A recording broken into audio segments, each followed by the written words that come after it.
Hi, I'm Alex. Hi, I'm Lizzie. And I'm Jemima. So guys, what does self-esteem mean to you? Well, really, I think that self-esteem is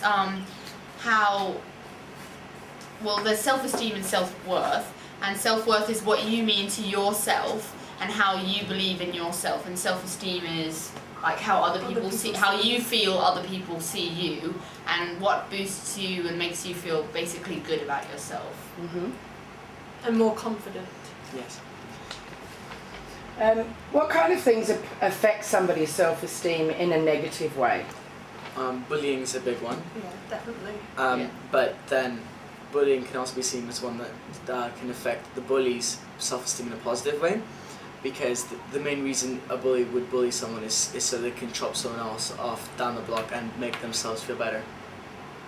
Also, negative like self-esteem is just not necessarily bullying, but it's the type of bullying, emotional bullying, where people just put people down the whole time. Negative And like, comments oh, you're not about good it. enough, you're not good enough, you're not good Yeah. enough, or you're too fat or whatever. That's not really like what you consider your typical type of bully, but it's more like emotional. Yeah, and some people don't realise that they're bringing other people down because it doesn't mean that much like a to joke them. or Joke, but it really hurts. And also being neglected and excluded, because then people will start asking themselves the questions: why am I being neglected? Why am I being excluded? And why? There must be something wrong with me. Yeah. It's not them. And then that it's me. brings you It's down me. Yeah, brings you down, yeah.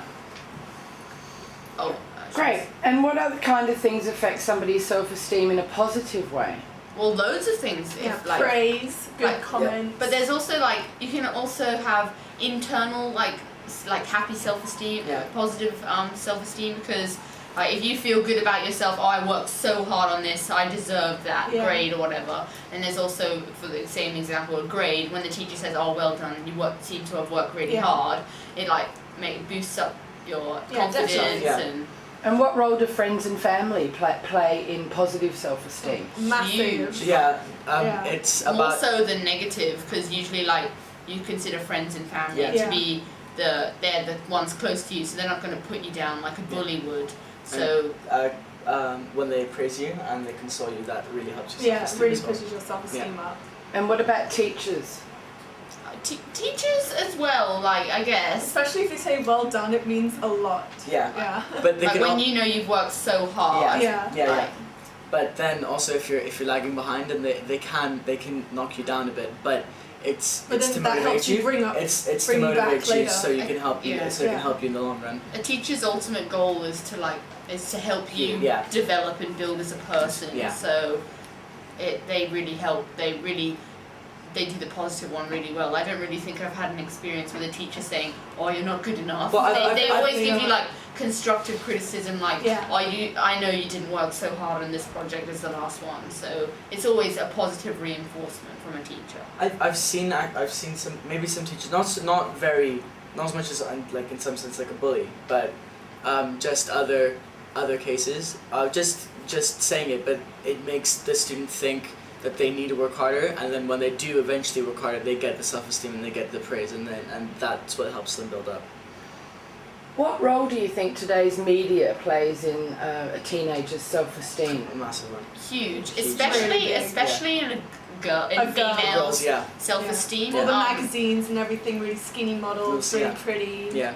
You feel like you have to live up to it. Exactly, and seeing like all these people like size 0, 6 foot tall, like, and they've all got millions of dollars, so you think it must be something about their appearance that makes them be like so successful or whatever. So What sort of, can you think of some positive role models in the media?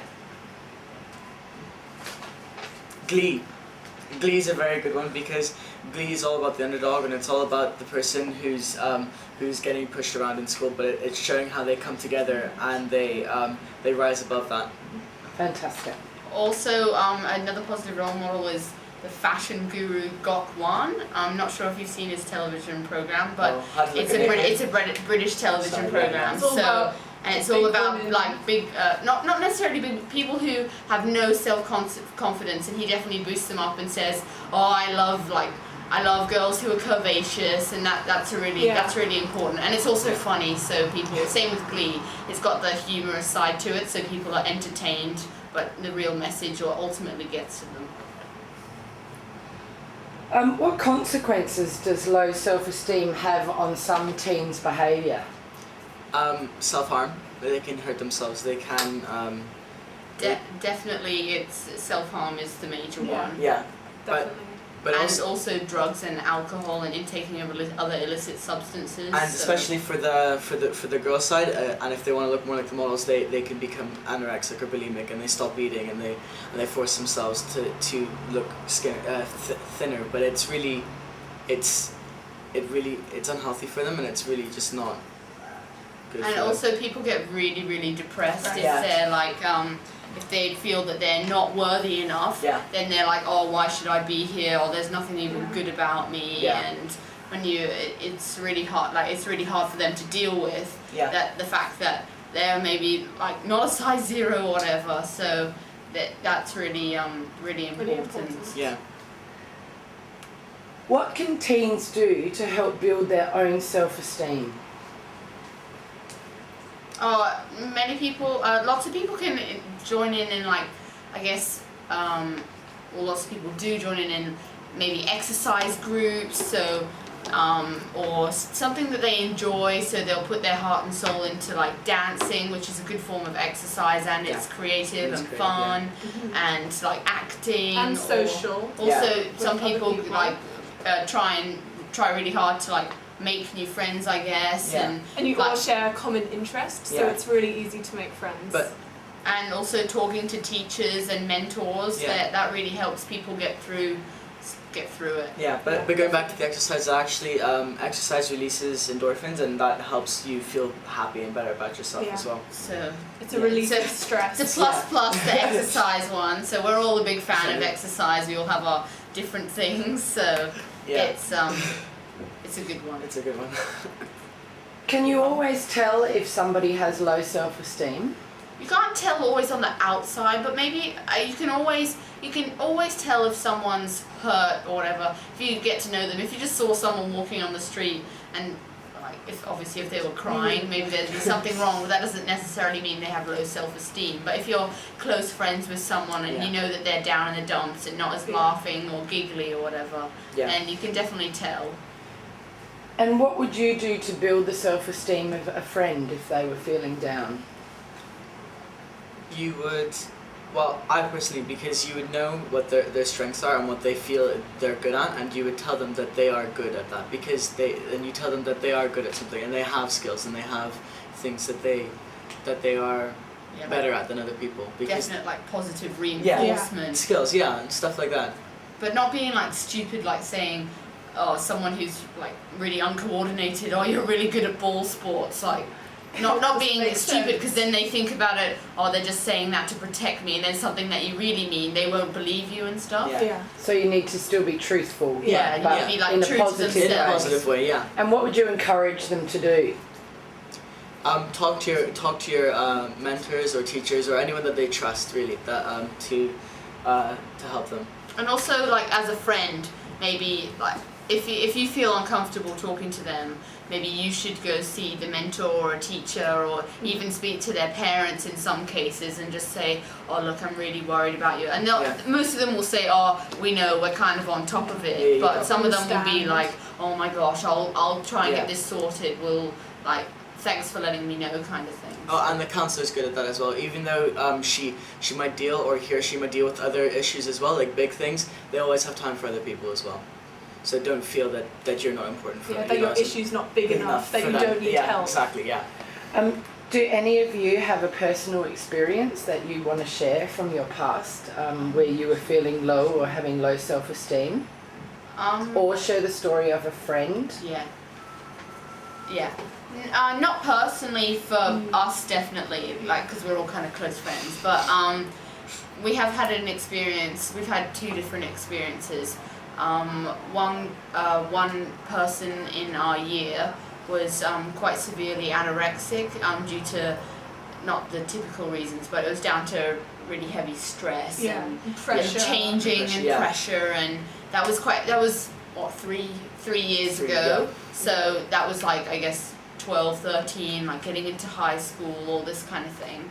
And then we've also we also had a situation where one of the guys in our year, or one of the people in our year, was self-harming quite severely. We've had quite a few cases of self-harm.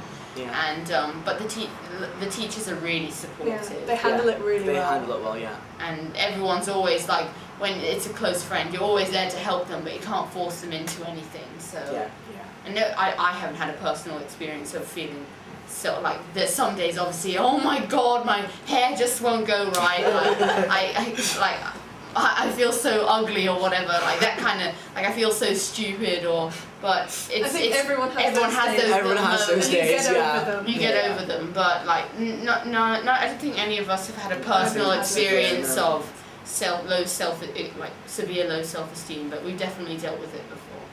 And would you say that it's quite tough as teenagers to help your friends on your own in that kind of situation, and that it's really worthwhile people reaching out for help from teachers, parents, counsellors, things like that? You definitely need the help from other people. You cannot do it by yourself.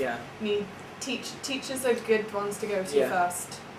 And also with that, sometimes if you take on, you feel like it's your problem and you have to sort it out, and then you might have another issue coming up from that, for feeling like really stressed out of, oh my god, I don't want them to cut again, I don't want them to do this again, I really need to help them. But just kind of offloading it to someone else also helps you develop as a person. Maybe if you're uncomfortable with, there's always different options. So if you're uncomfortable with a certain group, so if you're not uncomfortable talking to your parents, maybe you want to speak to someone else first. Maybe you want to speak to your teachers, and then your teachers can let it down onto your parents, and then you speak to them with someone else already knowing as well, so that you can have help if you do feel uncomfortable with someone else knowing. So would you say that it might be quite difficult for teenagers to go directly to their parents to tell them they're suffering from low self-esteem and some sort of personal problems? It can be, but it also depends on the relationship with the parents as well. Yeah, the relationship's very important. Yeah. But that's ultimately, like, that builds up over years, so but in different situations, like some people might have a really close, not even like a parent, but maybe they're really, really close with their grandma, and maybe they can tell them first and they can pass the message down and stuff. And also, different relatives and different people on different levels as well, so that you'd be comfortable with speaking to different people about different things. And do you think that there's some trouble with teenagers feeling a bit ashamed of having low self-esteem or feeling down? Yeah, definitely. Yes. Yeah, I think actually something that brings down someone's self-esteem is that they know that they have low self-esteem. And then they don't want to tell anyone about it. And admitting to it is really hard. It's really hard, Yeah, and then bottling it all up inside, like you said, bottling it all up, then you get lower and lower, so it's kind of like it's spiraling down, so it's just spiraling out of control basically, and then that's why ultimately people go have these massive breakdowns, because they haven't been able to express themselves, tell anyone. Or like contact someone, or even just go and scream it out basically. And so what would your final advice be for anybody out there suffering with low self-esteem? Definitely you have to talk to someone about it. There's no other way around it. You can't deal it down yourself. You have to, and also if you're a friend, you really need to still be really close friends and try and help them through it, but you need to tell someone as well, because you can't take that burden on yourself. It is a hard thing dealing with someone else's issues, low self-esteem issues. It's difficult. If you were in the situation where you had a friend with low self-esteem and you tried to convince them to talk to a teacher or their parents or the counsellor and they just refused to, would you then go and talk to the teacher or the counsellor on their behalf? No way about it. Like, I've done that before. I have done that before. I've gone to have spoken to teachers, and I've also been to see people's parents about what they're going through. And like I said before, most people are like, oh, we're kind of aware of it, but thanks for confirming, whatever. But it's otherwise they can ultimately commit suicide in serious cases. I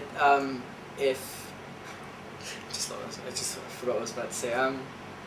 Would you say that most people, your friends later on, are grateful and understand that you went behind their back to get them help? Definitely. Yeah. They may your hate friendship you. still maintained. They may hate in the short term. In the short term, might they really may like resent you or Yeah, whatever. they might really be upset with you, but they'll in the appreciate long term, it in the they'll long run. appreciate it. And you can't take that personally either as a friend, because No. they're in that low place and they're also trying to find someone to blame for what Trying to they're figure doing, it out. for what's going wrong. So then you can be the target. You can be the scapegoat. So.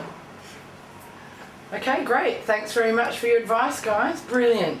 Thank you. Thank you. Bye.